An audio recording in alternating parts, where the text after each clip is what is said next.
Live from New York, this is WIUR Radio. Thank you, sir. We're back. We're live again. Missed a week, but we're back. Yep. That means we got a lot to talk about. This is Octagon Antics. Thank you guys for coming back. We got to dive right in. We have a lot to talk about. No intro today. No. 322. All right, let's talk about chronologically because we did miss last week. I guess we'll talk about UFC Fight Night, Randy Brown versus Gabriel Bonfim, the event that everyone was so hyped for. Yeah, of course, the bigger of the two events that happened. And then we'll talk about UFC 322 later. Not a big deal. Let's start. We do want to be quick. We're going to cover. We said in the build up to this, we're going to talk about the main event, and then we're each going to pick a fight. Yes. Sir. So let's talk about that main event. Very easy for Gabriel Bonfim. Yeah, I think did we both pick Randy Brown? We did both pick Randy Brown. Yeah. It was just I said it was because of recent form because Randy Brown was off a big knockout and Gabriel Bonfim arguably lost to Wonder Boy, but that fight he made it look so easy. Yeah, I mean, I guess looking back at the Stephen Wonderboy fight, he might have really struggled with Wonderboy fighting on that back foot, but Randy Brown being so heavy on that pressure made that leg a big target. He did target it a lot. This was over after the first round. It was very clear that Randy Brown was heavily impeded by the leg kicks and he had nothing left. It was rough, and the knee was gorgeous. The knee was gorgeous. I thought it was a double knockdown at first. I was kind of hoping it was because that would be kind of funny, but it wasn't. Do you think they've ever had that in the UFC? I've seen a couple of clips of some regional shows where that's happened, but I don't think I've ever seen that in the UFC. Off the top of my head, I don't know. But sucks for Randy Brown. He always has very unfortunately timed setbacks. If he could have strung two more together, he would have been in a much better spot if he lost. But now you're just outside the rankings, and where do you go from here? I don't really have any matchmaking in mind.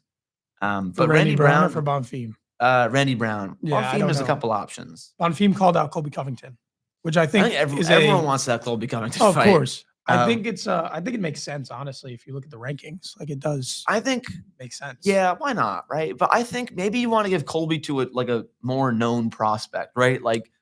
No one cares about Gabriel Bonfim versus Colby Covington. We could sell who's an American prospect at 170. In the most recent rankings, they have Bonfim above Colby Covington now. So I guess it really doesn't make sense. Yeah.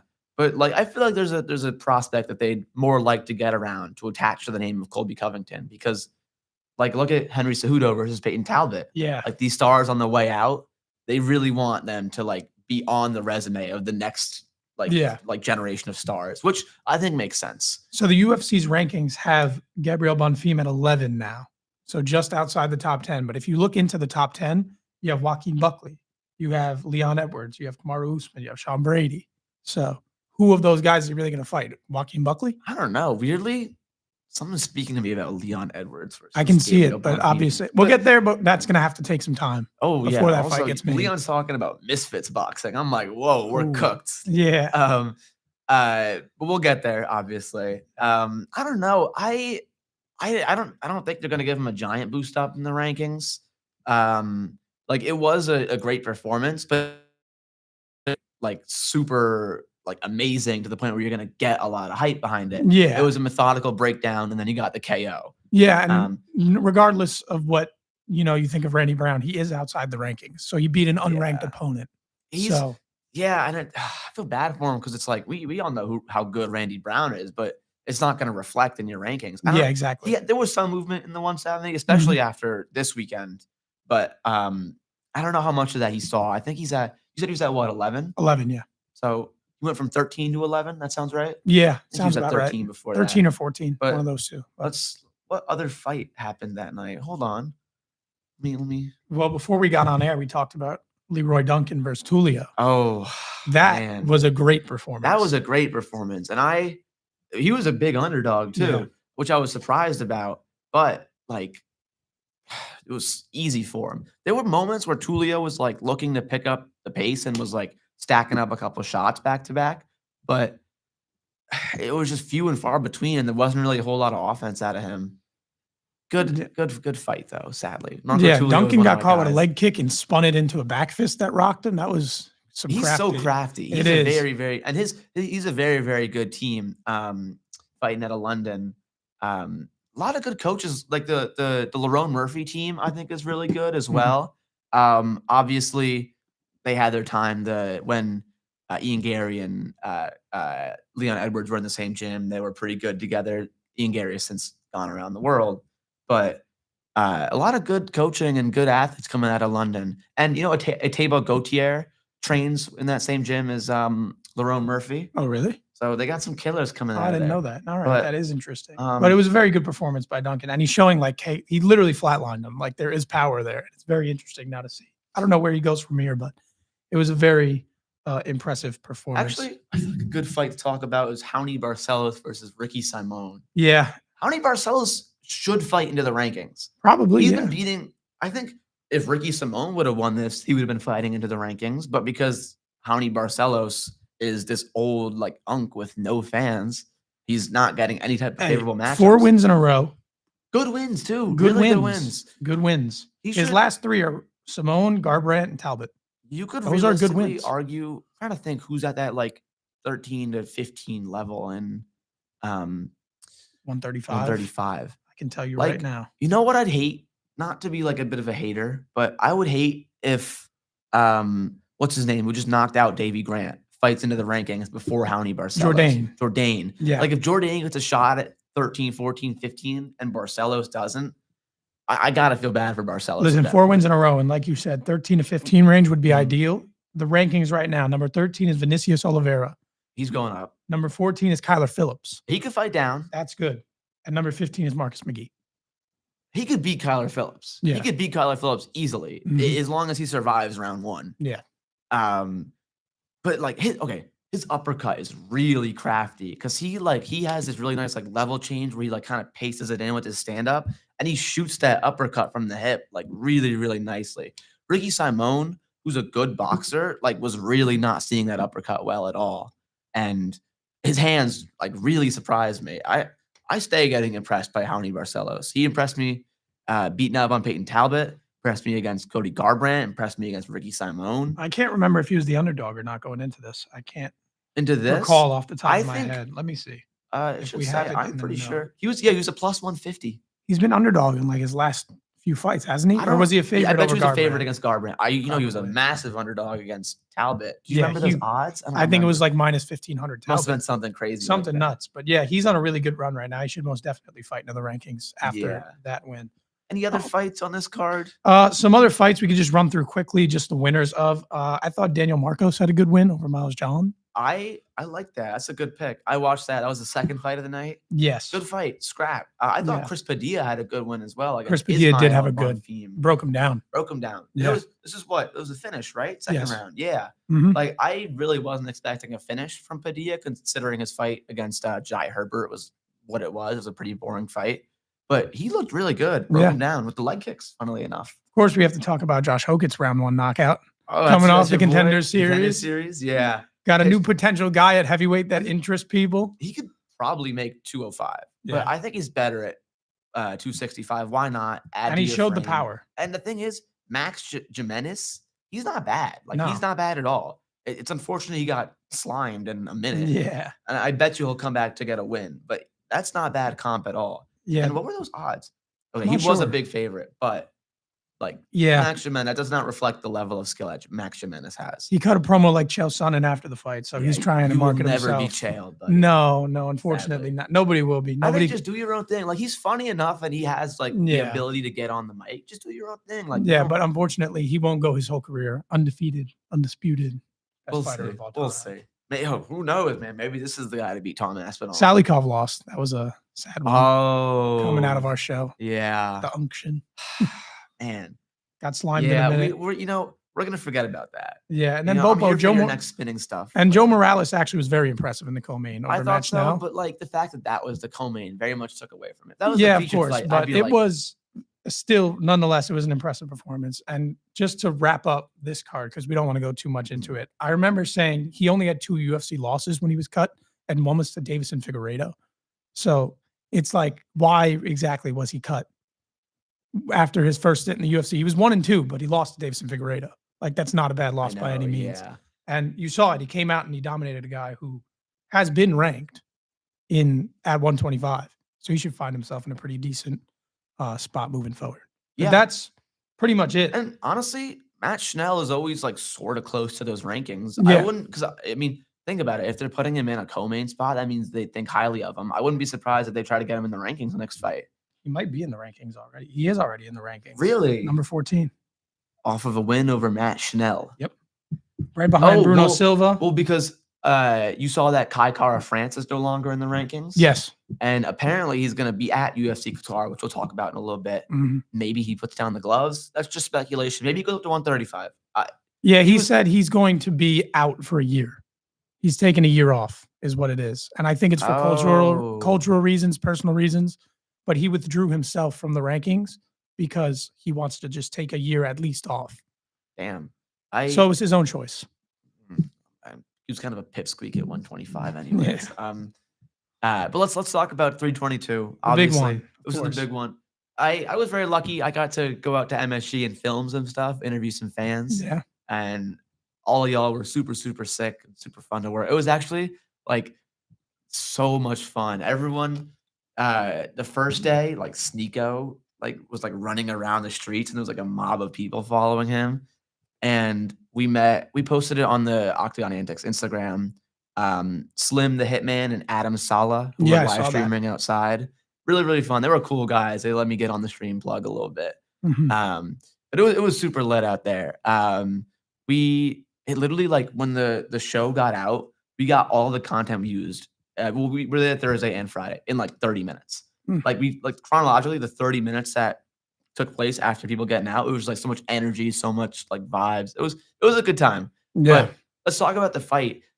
Everyone predicted Makhachev. I think we had like 4 JDM picks total. They were right. Yeah. And I picked. I picked. This is why you don't pick with your heart if you're trying to make picks on an MMA show. Because I picked JDM and I said it was just this gut feeling going into it that I don't know why, but I thought he would get it done. He wasn't even close to getting it done.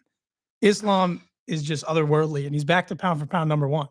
Yeah, and sheesh, like what a statement. Like him at 170, like the frame didn't look crazy because like JDM's a little bigger than him, and on weigh-in, JDM looked more filled out. But there was just such a strength difference. When Islam had that crossface on him, like Jack had no response to that because his kind of bottom position method is he loves that octopus guard that Craig Jones is a big fan of. In jiu-jitsu, you can throw up a buggy choke like it's no big deal, but against Islam Makhachev with the crazies on the top pressure and a mean crossface, you're kind of limited there.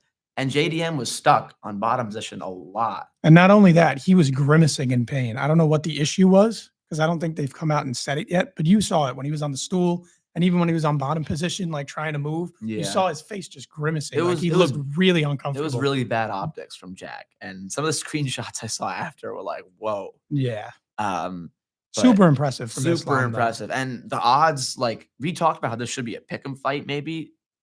The odds makers know more than us, clearly. Clearly, it was 50-45, and it was easy. Easy. Jack had like one moment in the clinch, and that was it, man. And yeah. The leg kicks obviously were a big part. JDM loves to like either feint the jab or throw the jab and then get like the high guard with a lot of weight on his lead leg. Mm-hmm. Islam would just see that. Like he was beating the leg up. Yeah, when you fight at 155, you're going to see any type of offense there is at 170.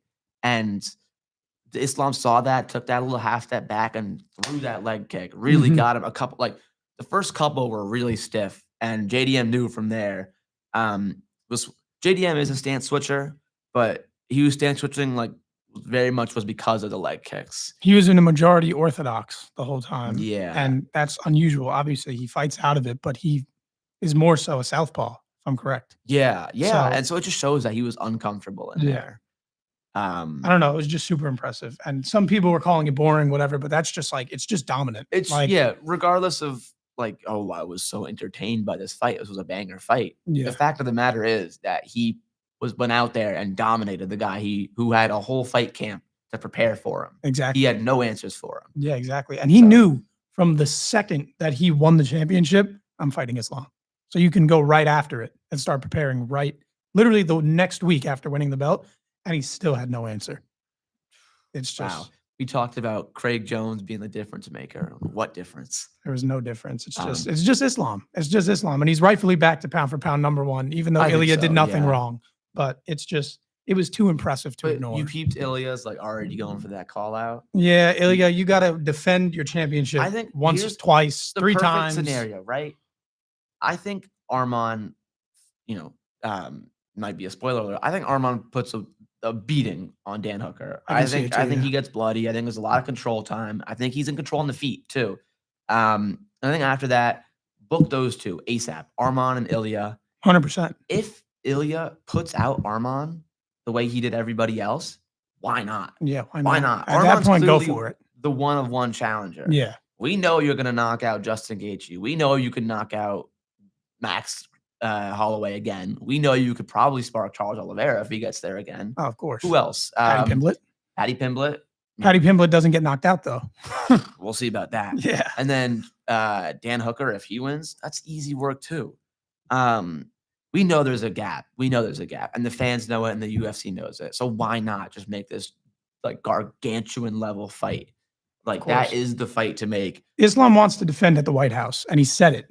But does that mean it's his next defense, or will he defend beforehand? When they announce it, I will only believe that we're having an event in the White House on fight week. Exactly. And this all depends on just, can they book it? Can they can they successfully make it work? Because you have no shortage of fighters trying to fight on that card. Everybody wants to be on that card. So you will have a card. It just depends if they can physically make it happen. And then also, maybe we'll talk about this a little bit, but you saw Brandon Royval was like straight up shading the whole event. I didn't actually know. He actually also kind of accurate. He said, I want to fight in front of the fight fans, not in front of like the government. Like, this feels like the Hunger Games. And I was like, that's kind of accurate. Like, it is true. Cause like realistically, how many big hardcore major fight fans are going to be able to get into the White House lawn they're doing and a watch the mission fight? like that? I think that's a security threat. Personally. I think it's probably a private event, if anything. Yeah, that's kind of what I think too. But I don't know. We'll see. If it happens, it happens. If it doesn't, it happens. It happens. I'm proven wrong. Prove me wrong. But Islam, we'll see what's next. JDM's still number 1 in welterweight in the rankings. Main event at the White House. Yeah, of course. That's the plan. But let's move on. We're getting a little sidetracked. Let's talk about Shevchenko versus Weili. Spoiler alert. Spoiler alert. Luka was not a big fan of this fight. I was not. Yeah, I mean, this is a pick'em. The odds were a little bit like considering this fight and the main event were pretty similar in terms of control time. The odds were like way off, and Weili had a lot of hype going into this. When we, I don't think I posted a lot of them, but I asked people like, picks on the main event and the co-main, and a lot of people picked Weili. I think she got the majority of the votes, but 10 pounds difference for girls is clearly a lot. Yeah. Especially because like Weili isn't the speediest, and Shevchenko is very fast for 125. So there wasn't really a speed difference going into this fight. It was just a bigger girl versus a littler girl. And Weili is strong, held her base in some of these positions, but it comes to a point where there's a lot of control time and just nothing's happening there. Yeah, I mean, regardless of which way you spin it, it's similar to the main event in that Valentina was just dominant from start to finish. Like there was never an opportunity where it looked like Weili was going to get anything. And now it looks like they're probably going to do her versus Natalia Silva. Yeah. Which I like. Yeah. The thing is, to beat Shevchenko, you got to let her throw offense. She wants to counter everything. Natalia Silva should be the one countering, but my fear is that fight could be a little slow. Like a couple girls waiting a while. So I saw someone suggest this on Twitter. Let's headline a fight night with a girls' championship fight. Go to somewhere in Eastern Europe or Asia. Shevchenko probably has a decent pull there. You can put some regional guys on there. Oh yeah, if they do that, it makes perfect sense. Why not? It's just some people don't like hearing that a championship fight should be on a fight night, but sometimes it could work. I think, and if it's a big major fight night, like you said, in like East Europe, like where Shevchenko can have some pull, it makes perfect sense. Because sadly, this is going to sound a little rough. This part of the pay-per-view, people knew like, all right, like this is the fights are probably going to be a little stagnant here. Like this is not to say this is the worst part of the pay-per-view, but guys know. Yeah. I think you fill a pay-per-view like the part you pay for with killers. And sometimes, I mean, at least not right now. Kayla Harrison's a killer. You can Yeah. put Kayla Harrison on a pay-per-view. Wait, Dern and Shevchenko, I would argue not. I think both of them could headline fight nights, and I think it's good for the sport because also it gives you the opportunity to book more 5-round non-title co-mains. Like I think that's better because then you can really find out what a lot of prospects look like in a 5-round setting. I still can't believe the co-main this weekend is not a 5-rounder. It It blows was, my and, mind. and we'll talk about it, but that Yeah. very much favors Ian Gary. Also, I think we mentioned this through text, but Weili is now ranked number 2 at 115 behind Tatiana the Suarez, girl she just beat. who she beat She just convincingly, convincingly. like 50-45. I don't get what goes on in Hey, these rankings. It's but the AI rankings now. They have implemented that last year, I think, and I'm sure it's just Dana White in the back. Yeah, like, and put Weili- Weili at 2. And Weili also lost her number 2 pound for pound for women's, and they So bumped it's what Kayla Harrison up. Shevchenko, Harrison, Weili. Silva after that. Really? No, it's Silva after Weili. Weili is 3. But Okay. It's Silva after Weili. Okay. I'm a big Natalia Silva fan. I think she could get it. She's a little small, but she could get it done. Yeah, we'll see. You had a funny note in our doc that we're going to talk about when we get to this weekend's event, but okay, but let's move on. we'll continue with. We're gonna get to Sean Brady versus Michael Morales. Dude, what a performance! What a performance! Oh I my picked goodness. Sean Brady, but there was always the option going into that fight that Michael Morales does something big. Michael early. Morales just never fought anybody that was number 2 ranked in the weight class. Like he fought good fighters, but nobody like at that level. And he made it look so easy. think about it. This is how we should have known. Sean Brady took Gilbert Burns 5 rounds. Like Gilbert Burns, his defense was not good. He had like that little shell guard and was closing his eyes, backing up.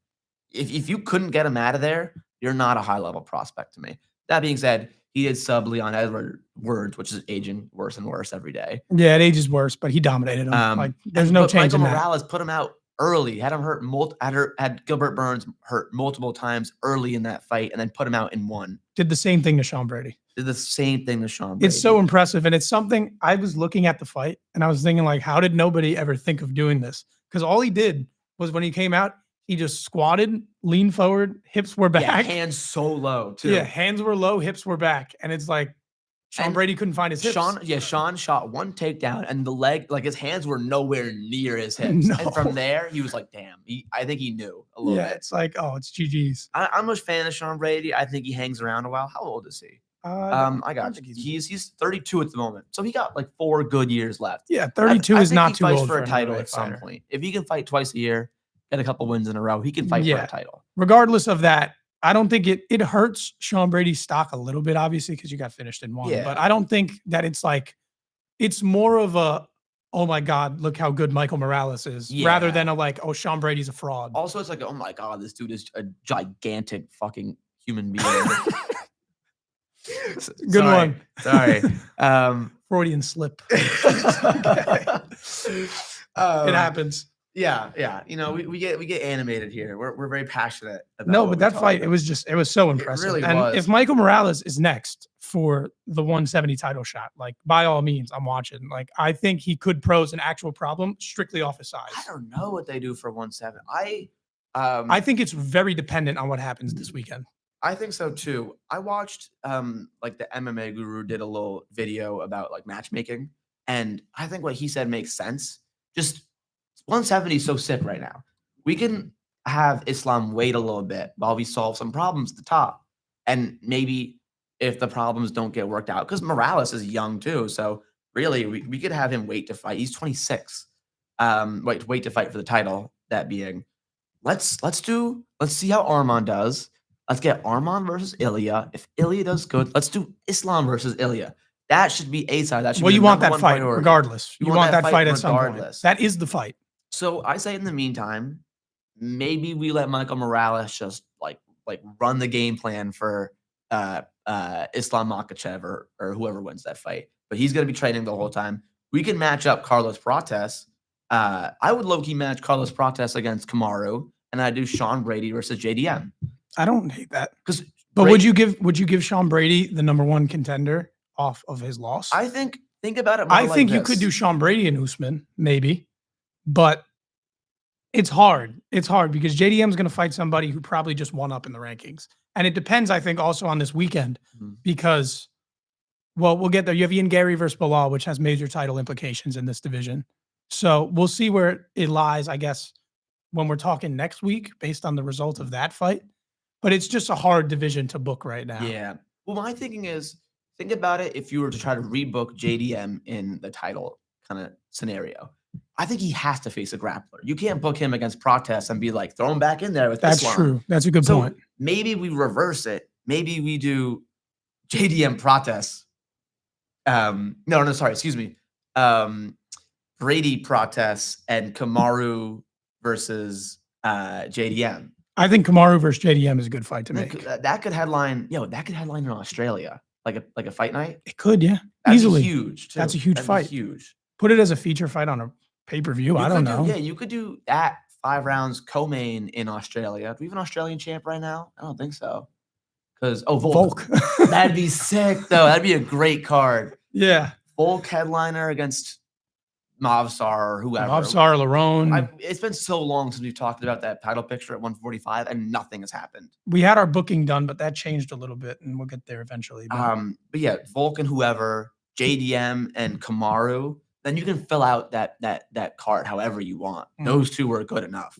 But Protes Brady, that's a fight too. We haven't even talked about Protes' win. We haven't even talked about. Okay, let's get there. Let's talk about that first. Let's break that down a little bit first. Protes, very impressive. Very easily. And also, I want to just say, Leon's wrestling looked really good. It I was did. surprised. Leon looked so good in the first round, but people say it's his ego. Like Carlos Protes admitted, he's like, I'm talking to him during the fight. He was talking trash. And it gets Leon like out of his zone, I guess. Like it gets him off his game plan.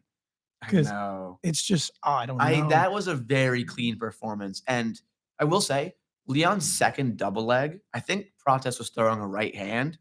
Very, very good level change into the double leg. It was really sweet. I was actually very surprised. This is a guy who wrestled with Kamaru Usman. Yeah, like he has the ability. Yeah, he has the ability.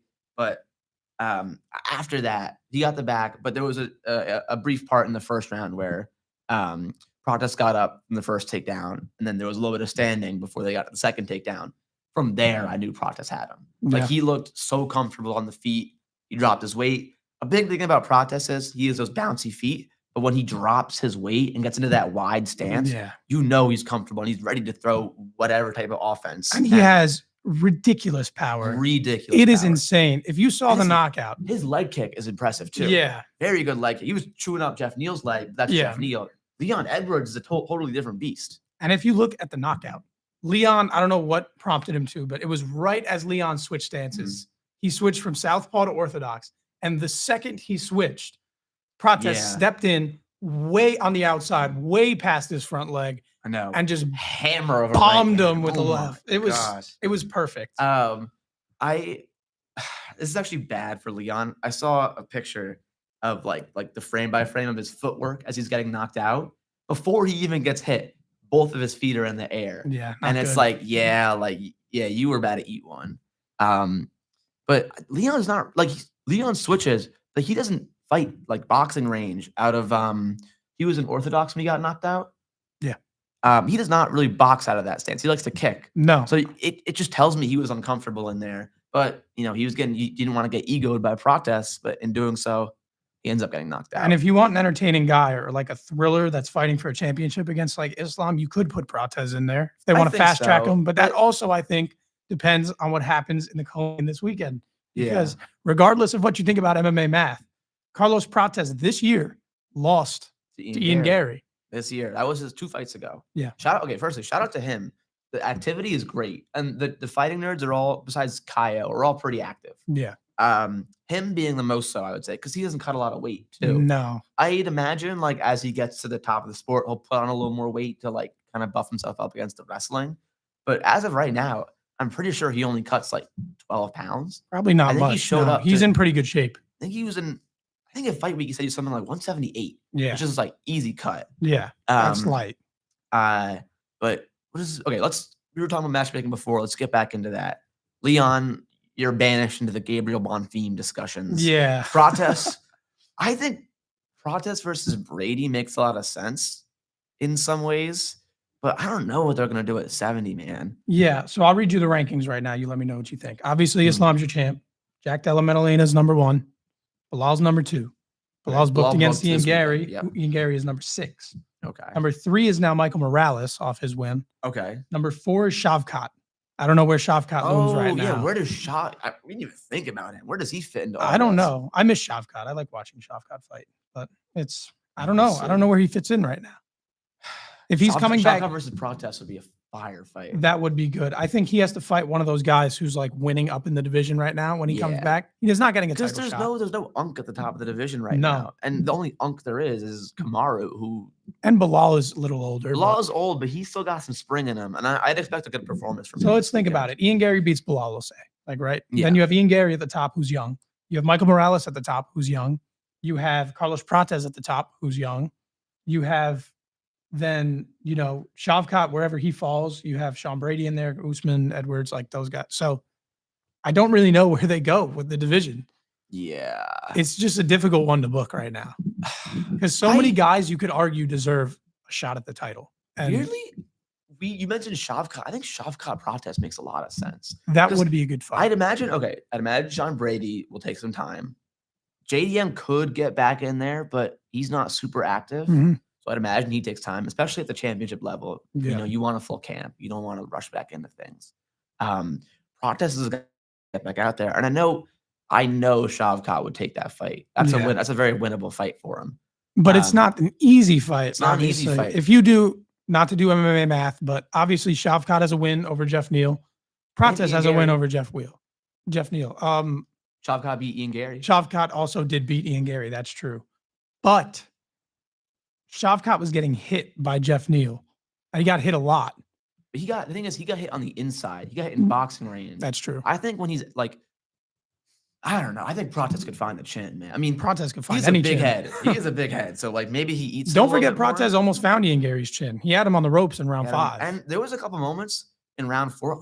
My favorite Carlos Prates like kind of like flow state move. He'll go like he did it against Jeff Neal really well. He was doing it like I think it was late round 4, maybe some point during round 5 against Ian Gary. He goes like jabber straight into the knee, then brings his hand down from the knee, works all his body into the hook from the knee. Like the knee is midair coming down. He'll hit it because he has those very long legs, and he'll get in there. That's 2 for 2. Yeah. He'll get in there. You caught that one. Knee up, coming down, launching that hook from the hip. And his hooks, you hear them. They thud. You could hear it thud against the head of Jeff Neal. Mhm. And it was actually like I was fearful for Jeff Neal in that moment.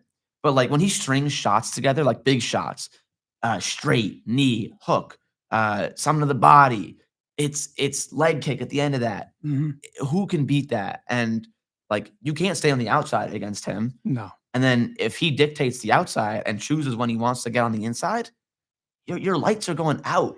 So he's a challenge for anybody at the top of that division. And where's he at now? 5 Who are we talking in the about? rankings? Prates. Prates. He's at I think he's at 5. Yeah. Ranked above Ian Gary, by the way. That's which just is the interesting. activity, though. That is the activity. And Ian Gary wasn't angry about it. I think I saw a video of him getting read the rankings on an interview yesterday.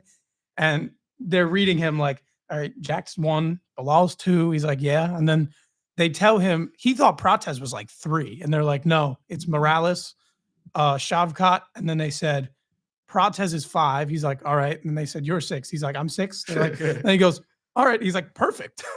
I was like, you're not angry that Prates is ranked above you and you beat him? So I've come to like Ian Gary a lot more recently. He's also a little weird. Yeah. But I've come to like Bilal a lot recently. Bilal's pretty funny. Bilal had some outrageous analogy that he gave at media day the other day. I peeped that. Yeah. He talked about Epstein. I don't know what he was going for. Yeah, but- that's the CTE show. But he cut a really good promo on 319. And he actually had me. He was like, "You got to check in with me before you come to Chicago." Oh, that was hilarious. He actually is mad. He And the is pretty promo funny. He did for this fight actually, and then when he first like announced it on his Instagram, was really really good. Yeah. Not Prates. Bilal does good promo, and like people hate him, but the UFC knows people watch. Yeah. What was that quote from the bowler? Like, hate me or love me, or whether you hate me or love me, you're watching. Yeah. That's Bilal for you guys. Quote from who you said? It was some bowler. It was like Oh. I don't know. I saw a reel of like this pro bowler, and he had like the shades on Well, inside. I can tell the you, arm I can tell sleeve. you somebody who gave the exact same quote on this fight card Oh, it last was Saturday. Dan Hooker, right? No, on this card on Saturday, Oh. and that was Bo Nickel.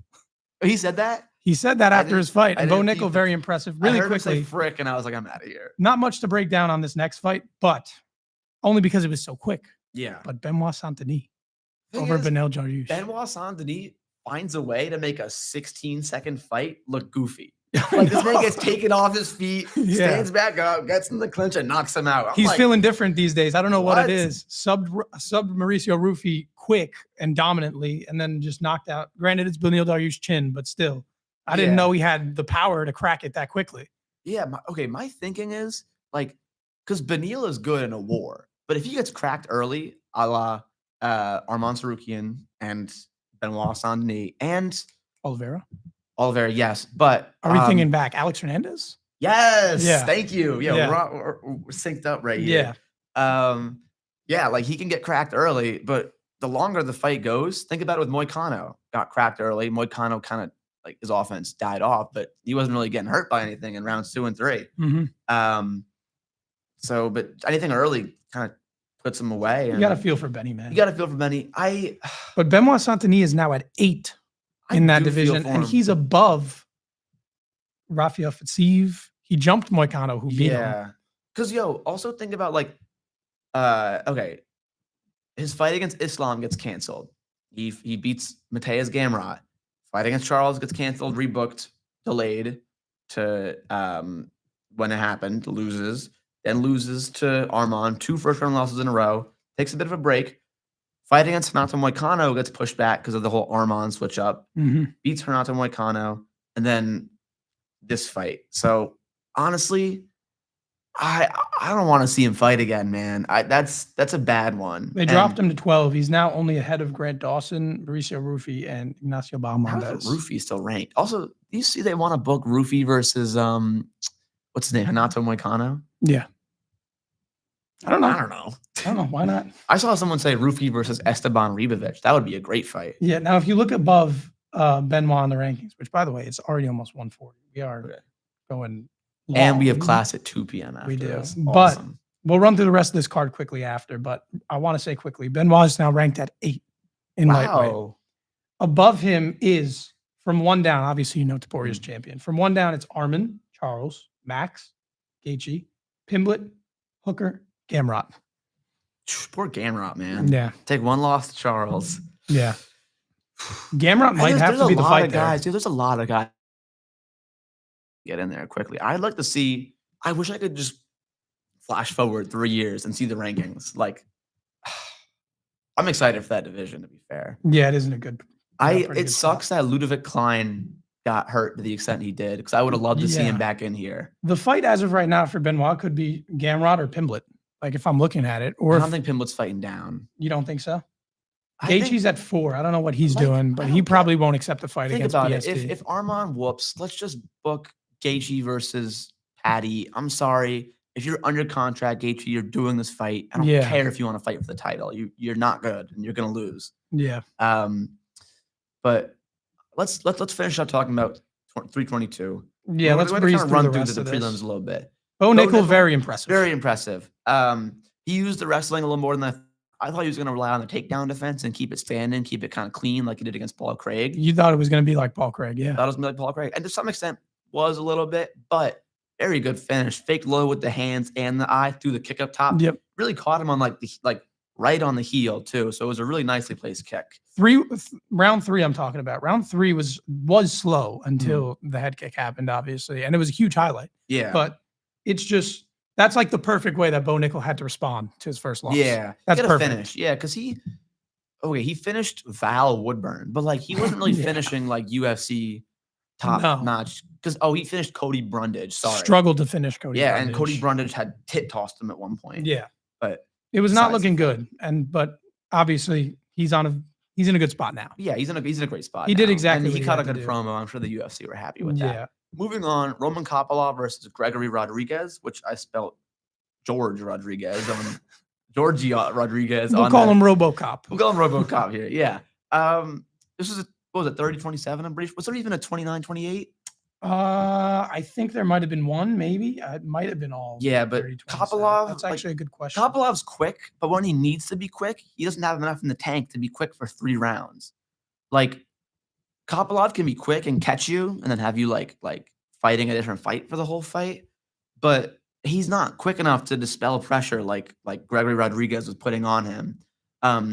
I did say really, really good shot selection for Gregory Rodriguez. He was mixing his targets up a whole lot. Yeah, he but, fought really well. I would have liked to see the finish from him because, I mean, what's his name? Kopylov got hurt, got put down against Paulo Costa. I would argue Gregory Rodriguez is built as a bigger build than Paulo Costa. He's built insanely. Um, There was also a moment that Kopylov, I don't know if it was remembered in round. I know it wasn't in round 1. It could have been in round 2 or round 3. I don't remember. But he wobbled RoboCop at a point, and he didn't follow it up with anything. Because there's not a lot in the tank. He has these bursts, these big movements, and then it's like I gotta reset, get back to space. He's good, but I don't see him getting into those rankings. I think he's a little bit of a gatekeeper for a couple of years. Yeah, he could be. His come up was elite, and then Anthony Hernandez got him. Yeah, big Anthony Hernandez win. Moving on, Erin Blanchfield versus Tracy Cortez. I like Blanchfield and her teammate who also fought on this. Very good gym. But she has crafty jujitsu. The finishing sequence, like she was going for the back, didn't have a side.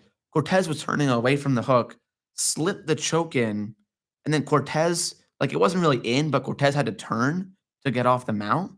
And it just kind of like slipped in from there. But it was very crafty because she twerked her body like to create like a leverage with her hip and then Cortez's back. That there was more flair on the choke or like pressure on the choke. Yeah. But she's and she's such a like high level jiu-jitsu background that she has these little crafty moments here and there that can change fights and win her fights. Like there was no movement in those rankings, by the way. She stayed at 4.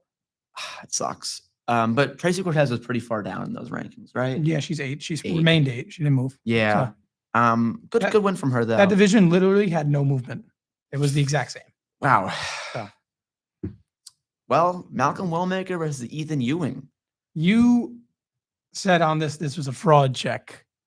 I tend to agree a little bit. Weirdly, like I'm not big on the term fraud check. John Silva didn't get fraud checked. I hate the term fraud check, especially because I think only the only reasonable circumstance for a guy to get deemed fraud checked is if he's fighting a journeyman fighter who's never been in the rankings, never been like top 10, and he's always kind of just hovered. He kind of maybe has like a 500 record around that point. Yeah. And then you lose to him, and you lose to him badly. I think that is more of the fraud check. The thing is, Ethan Ewing is a hard one. Ethan Ewing is because I think he looked good. I'll say this: Ethan Ewing looked good, but based on what I saw from Wellmaker, I said this was a fraud check.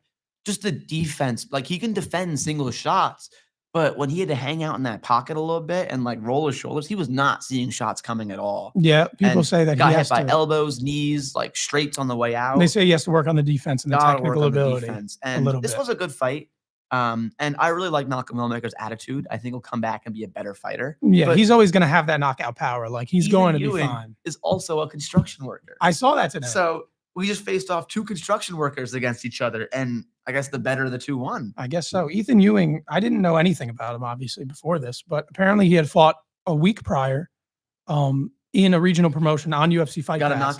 Got a knockout. Clean. Big week for clean him. That's knockout. Like a Basangor Sakaev type of week. Yeah, it's huge. We'll talk about. So I'm actually very interested to see who he gets next and what's going to look like. I'm surprised he came back to work too, because if you're to get me on 4 days notice, the check that's coming my way, I'm quitting my job. But he also didn't get a bonus. He did not get a performance bonus. He did not get the fight of the night bonus. Yeah, they had to throw some bread his way though. Like, yeah. I hope so, because it was very impressive. I'm not down on Malcolm Wellmaker. I'm still interested to see what he does moving forward. It's his first loss. Yeah. It happens. In the sport of MMA, nobody goes unbeaten. But you can see a Peyton Talbot run from him. They definitely got a new guy that people are going to be very interested in seeing in Ethan Ewing. Automatically, you attach yourself to the hype of Malcolm Wellmaker. You fraud checked him. So you have some fans going into your next fight, and you've notoriety. which is something that the UFC likes. Exactly. I guess. Let's speed through the rest of these real quick because we got like 10. Yeah, you can run us through. Okay. Angela Hill versus Fatima Klein. I'm a big fan of Fatima Klein. She came off that knockout over Melissa Martinez. She was putting the whoop on her the whole fight. Good pressure. I mean, no, not pressure. Angela Hill was pressuring her, which is something that a lot of women's fighters maybe can falter from, like a very level-headed pressure. But Fatima Klein picked her shots really well, had good movement, did not kind of falter into getting pushed against the cage. There's people who border along movement and running, and she was right there in the movement side of that. Her offense was very good, and her output was good, which is what matters when you're moving so much. Stick and move.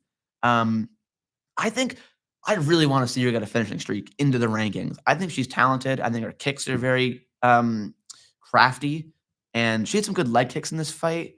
And crafty in weird positions, like that end sequence where they're getting up from a scramble, back fist into the head kick. I'm like, there's a second left and you're throwing that? Like, good for you. Yeah. It was very impressive. I think her ceiling's very high, and I think she can get to that top 5 in that division.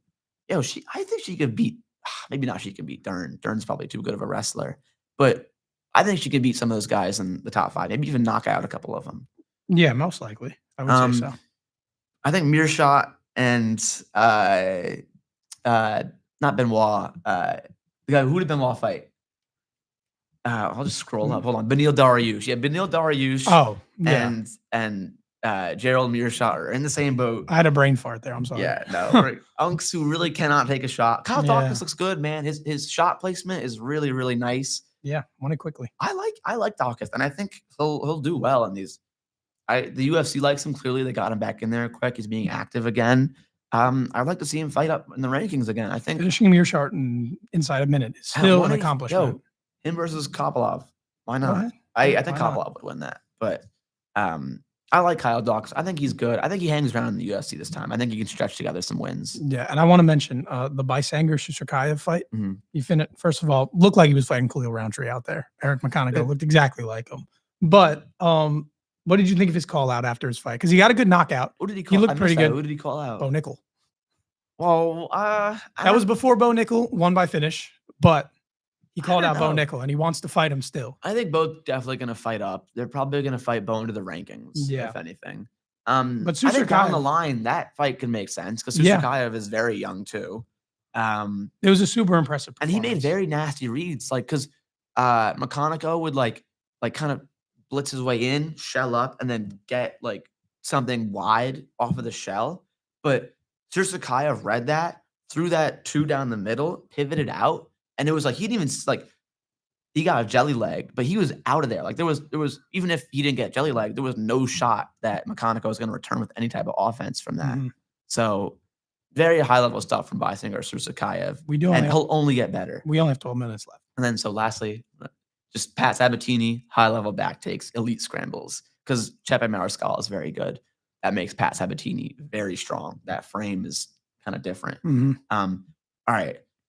Future matchmaking, we're doing this in 2 minutes. Ready? Yep. UFC hasn't announced much. I'd expect a big drop of fights towards the new year with Paramount. Our 145-pound matchmaking is cooked. Yeah. Arnold Allen out to 155. So maybe Gene Silva does do that. Why not? Maybe. I don't know. But yeah, Arnold Allen said that he put on a few pounds, I believe, recovering from his shoulder injury. So now he just decided he's going to move up, which I'm intrigued. I'm interested to see, because if you think about it, I'll make it really short. You know who's fighting for the #1 contendership in the 155-pound division this weekend is Dan Hooker, who has a loss. And Arnold Allen beat Dan Hooker at 145. Granted, different weight class, different Dan Hooker, but still has a win over him. So it's intriguing. I wonder how they match that up, though. Do you think he fights into the rankings immediately? I think so. Yeah. I hope so. Why not? Right? He hasn't fought in a minute. I bet you he wants to be active, but he just has a tough time finding fights. Also, a couple matchmaking things for UFC Vegas 112. The last card of the year, December 13th. That is the Brandon Royval one. Morgan Charrier will fight Milky Acosta. Milquez, I think. I don't know how to say his name, but he's a banger. And Milquez I don't know. Something like that.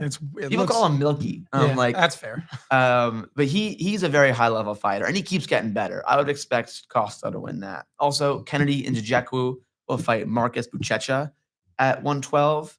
Buchecha was the grappling heavyweight who had a lot of height behind him. He fought, I think, Martin Budai, and then Budai got cut after. It was a boring fight. But he does have a lot of grappling credentials. And Kennedy Njajek just got heel hooked. So that makes a intriguing fight. Speaking of intriguing fights, Giga Chikate will fight Kevin Vallejos. This man fought 2 times in the UFC, 2 times, maybe 3 in the UFC, and is now fighting into the rankings. Shout out Kevin Vallejos. I'm a big fan of his. Right? It was Danny Silva and Doohoo Choi.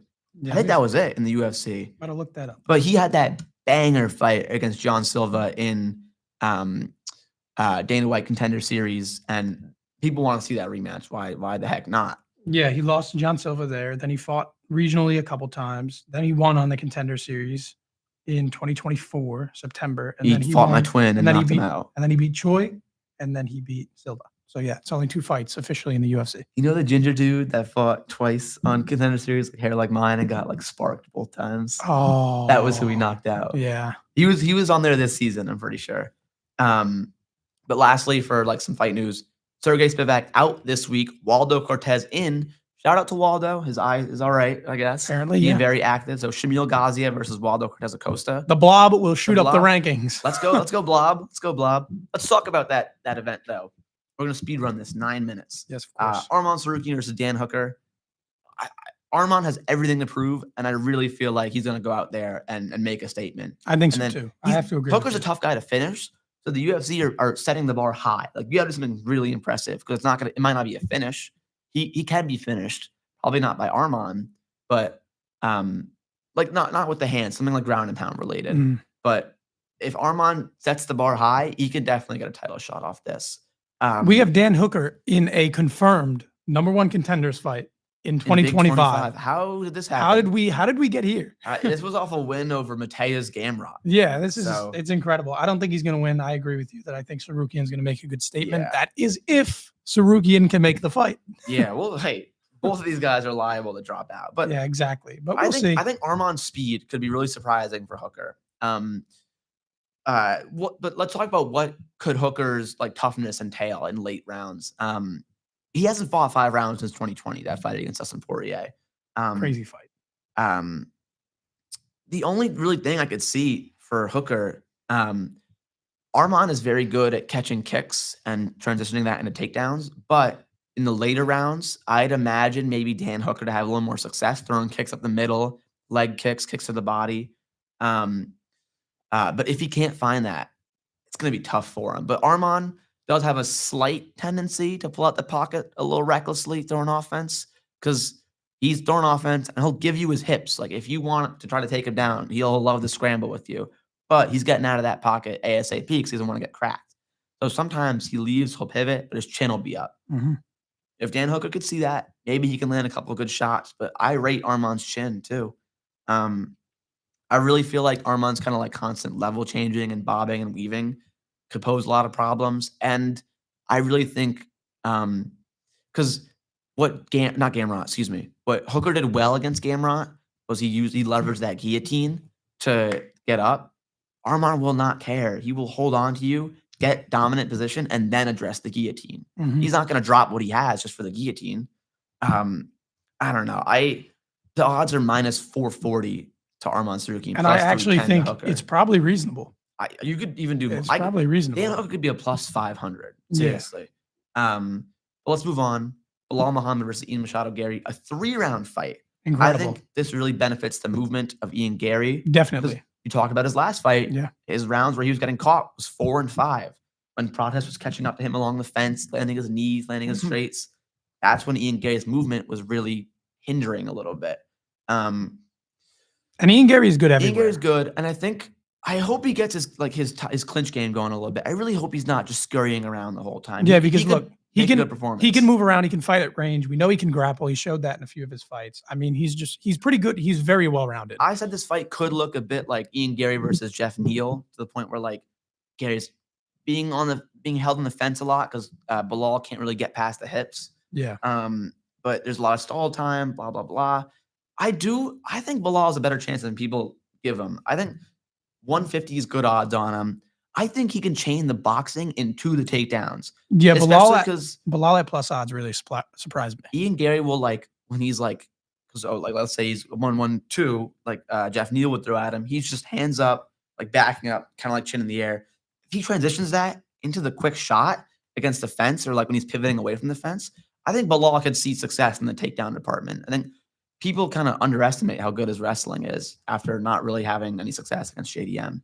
This is going to be an Islam levels type of performance. Like all things are going to come back to Islam being the GOAT. Yeah. And I feel like this could have that chance. But I am going to pick Ian Gary in this fight. I am too. Shout out my friend Johnny. He wanted to hear my prediction. I'm going Ian Gary for you. So Shout out Johnny. I think Ian Gary is going to get it done. And I think it would be good if he gets it done because I think it makes the division a lot more interesting if he does. Okay. And really quickly, we don't have to go in depth, but do you think a win itself gets Ian Gary a title shot against Islam, or does it have to be in Gotta be in big good. fashion? Like if it's not a finish, it has to be in big fashion, obviously.